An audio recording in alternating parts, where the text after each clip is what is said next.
Nagri is brought to you by Pagar Khata. Download the app now. मालिक, क्या इस बार भी लेट होगा पगार? पप्पू का, राजू का, छोटू का, सबके पगार का हिसाब करेगा तेरा मालिक मिनटों में। वो कैसे? पगार खाता के आकर्षक फीचर्स के साथ, क्योंकि स्टाफ खुश रहेगा तभी तो बिजनेस आगे बढ़ेगा। आज ही पगार खाता डाउनलोड करें। अगर आपको पता चले कि आप बनने के बाद आप दर्शकों के सवाल होते हैं और हम अपनी समझ भर उनके जवाब देने की कोशिश करते हैं। पहला सवाल, ये सवाल है विवेक सिन्हा का। I have been watching the Bengal coverage of Lallan Top and I am surprised to you that how casually the history of political violence by the left is mentioned in every discussion audience के द्वारा. And then the academia and some media houses keep labeling Modi Shah as fascist. Why the same people do not grill Mamata Banerjee on the political killings?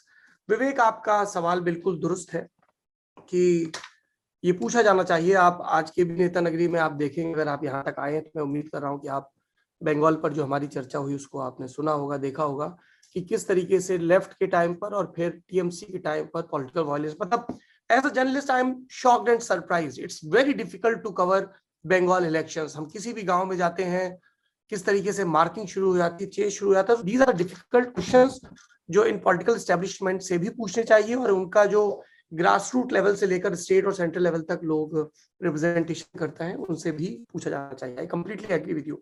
This is not something जिसके साथ किसी को भी okay होना चाहिए।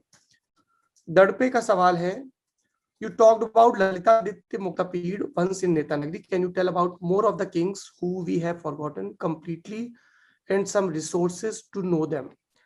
Sir, इतिहास के जानकार ज्यादा बता पाएंगे, लेकिन जो आपका सवाल पढ़कर पहला नाम मेरे ज़हन में आ रहा है वो है राजेंद्र चोल का। चोल वंश इतना महान था, उसका विस्तार, उसके निर्माण, उसका असर, लेकिन कितना कम जानते हैं। और यहाँ पर एक जो मुझे भारत के इतिहास लेखन से और खास तौर पर जो मार्क्सवादी इतिहासकारों के नेतृत्व में इतिहास लेखन हुआ उससे शिकायत है बड़ी कि इंडियन हिस्ट्री बहुत ज्यादा दिल्ली एंड नॉर्थ सेंट्रिक रही। ये एक चीज है जिस पर अकादमिक जगत को विचार करना होगा और नए सिरे से ध्यान देना होगा। एक लंबी फेहरिस्त हो सकती है जिसमें आप पाल राजा, पल्लव राजा, राष्ट्रकूट राजा और हर्षवर्धन का समय, इन सब पर बात करें। ललितादित्य पीठ पर तो बात हुई ही है, गुप्त काल पर और विस्तार से बात हो, और उसके पहले चाहे वो शुंग वंश रहा हो, ये जो भी इस तरीके की एक लंबी फेहरिस्त है उस पर नए सिरे से एक भारतीय के तौर पर मुझे बड़ी कोफ्त होती है कि हम ना तो अपने इतिहास के प्रति जागरूक हैं और ना ही ऐतिहासिक धरोहरों के प्रति। विशाल खत्री का सवाल है, दो सवाल हैं। Recently, Rahul Gandhi in his Harvard interview said that under BJP, Indian institutions are under threat. Don't you think that more than the BJP, this is Congress RG's failure to fulfill their responsibility as a constructive opposition, conduct press conferences, unite opposition parties and present a strong front?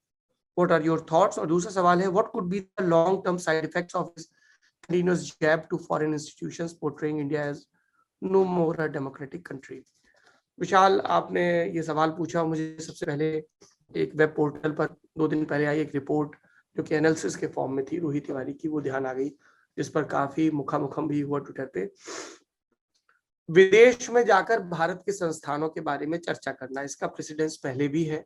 जब इंदिरा गांधी की सरकार ने देश में emergency लगाई थी तब मणिशंकर अय्यर समेत तमाम नेता ऐसे थे जो विदेश में जाकर भारत की सरकार की जो कारगुजारियां हैं उनके बारे में बता रहे थे। एक ग्लोबल वर्ल्ड में आप कितनी चीजों को इंटरनल मैटर बांध के अपने पास रखेंगे, कितनी को बाहर रखेंगे, ये बहुत ही डिबेट का विषय है। अपोजिशन को स्ट्रॉन्ग करना, राहुल गांधी का फ्रंट पर आना, यूनाइट करना, इस पर हमने बहुत विस्तार से बात की है कि हाउ दे हैव फेल्ड। जो ग्राउंड पे मोमेंटम है, ग्राउंड पे इश्यूज हैं, उनको ना तो वो एड्रेस करने का कैलिबर दिख रहा है अपोजिशन में, ना उनके अंदर एक कलेक्टिव समझ दिख रही है, और इसकी वजह से बीजेपी को एक फ्री हैंड भी मिल रहा है। मैं हमेशा कहता हूँ लोकतंत्र में चेक्स एंड बैलेंसेस बहुत जरूरी हैं, जो फिलहाल नहीं दिख रहे हैं। चौथा सवाल है चिंटू रेड्डी का। As Rahul went to Kerala leaving UP, BJP will sure use this thing in UP 2022 जब असेंबली इलेक्शंस होंगे, saying देखो कांग्रेस को तुम पे भरोसा नहीं है। You think any chance of Congress gaining in 2022 just with Priyanka, as I think UP people will not forget how Rahul contested from another seat and his recent remarks. Chintu, ये बात बिल्कुल ठीक है कि जब एक नेता अपनी जमीन छोड़कर जाता है तो उसकी क्रेडिबिलिटी पर बड़ा सवाल उठता है। और यहाँ पर फिर से मैं इंदिरा गांधी का जिक्र करना चाहूंगा, जो 1977 में रायबरेली से राजनारायण के खिलाफ चुनाव हार गई थी। उसके बाद वो चिकमंगलुरु की सीट से 2 दफा बाई इलेक्शन जीतकर आती हैं और 1980 में वो रायबरेली के साथ साथ मेढक सीट जो आंध्र प्रदेश में है वहां से चुनाव लड़ती हैं और उसके बाद वो रायबरेली की सीट खाली भी कर देती है। लेकिन चूंकि तब वो वापस सत्ता में आ गए थे तो उनका इन्फ्लुएंस छीजा नहीं, कम नहीं हुआ। पर कांग्रेस के पास ये सहूलियत नहीं है, कांग्रेस सत्ता में नहीं, इसलिए ऐसे में जाहिर तौर पर ये सवाल तो आता ही है कि कांग्रेस का राष्ट्रीय अध्यक्ष ही यहाँ से हार के चला गया। लेकिन एक दूसरा सत्य ये भी है कि प्रियंका गांधी उत्तर प्रदेश के मोर्चे पर लगातार सक्रिय हैं और अपने ऑर्गेनाइजेशन को भी रिवाइव करने की कोशिश कर रही हैं। और जो उत्तर प्रदेश में सबसे ज्यादा मुखर विपक्ष दिख रहा है आज की तारीख में मुद्दों के हिसाब से कहें तो वो कांग्रेस ही दिख रही है। सपा अब थोड़ा सा जागी है पंचायत चुनाव के आलोक में और जब विधानसभा चुनाव में 1 ही बरस बचा है, और बसपा तो लगातार कम ही होती जा रही है।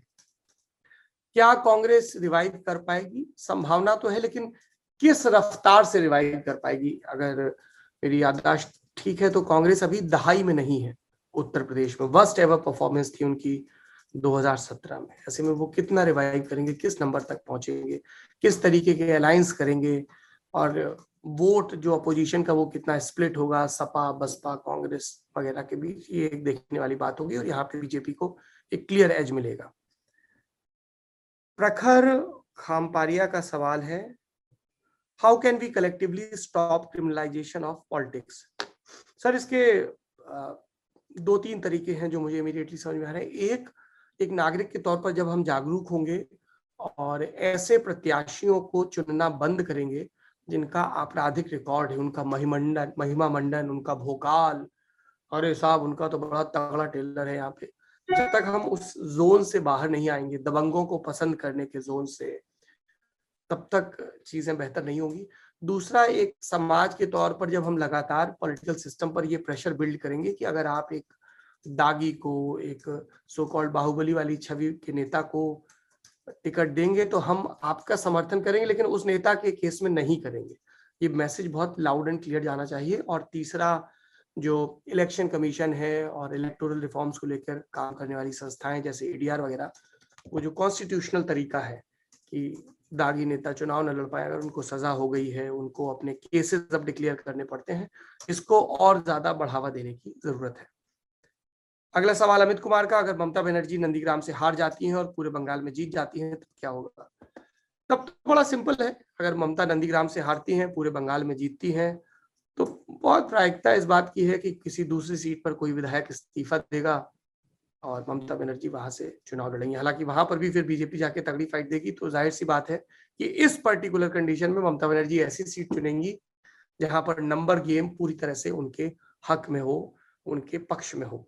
लेकिन लॉन्ग रन में इससे ममता बनर्जी की लीडरशिप पर सवाल तो उठेगा ही। ये कहा जाएगा कि नहीं भाई, अपने नेतृत्व में ही चुनाव जिताया, लेकिन मुख्यमंत्री का चुनाव हार जाना, उसके बाद उनका जो क्लेम है वो कमजोर हो जाता है। एक ही उदाहरण मुझे ध्यान में आता है, जब मुख्यमंत्री ने चुनाव हारा दावेदार ने, और फिर भी वो कुछ एक समय के अंदर आ गए। राजस्थान में जय नारायण व्यास 2 सीटों से चुनाव लड़े थे और दोनों जगह से हार गए थे। लेकिन और तब शायद टीकाराम पालीवाल बने थे मुख्यमंत्री, I am not very sure about this fact कि कौन बने थे, और उसके कुछ समय बाद बाई इलेक्शन हुए और जय नारायण व्यास आए। पर हमने देखा है कई मुख्यमंत्रियों का, मध्य प्रदेश में काटजू का, BC खंडूरी का उत्तराखंड में करियर खत्म हो गया, उनकी पार्टी जीत के करीब भी पहुंची लेकिन वो खुद चुनाव हार गए। तो एक बड़ा फर्क इस चीज का पड़ता है, क्योंकि अमूमन ऐसा होता है कि मुख्यमंत्री चुनाव हारते हैं और उनकी पार्टी भी चुनाव हार जाती है। ये बहुत रेयर होता है कि पार्टी जीत जाए लेकिन मुख्यमंत्री हार जाए। TMC में एक्चुअली और कोई है भी नहीं जो ममता बनर्जी के सामने फिलहाल दावेदारी पेश करे। और दूसरा ये भी बात आएगी अगर TMC चुनाव जीतती है कि उनका जनादेश कितना स्पष्ट है, ताकि विपक्षियों को कितनी सुराख मिलती है।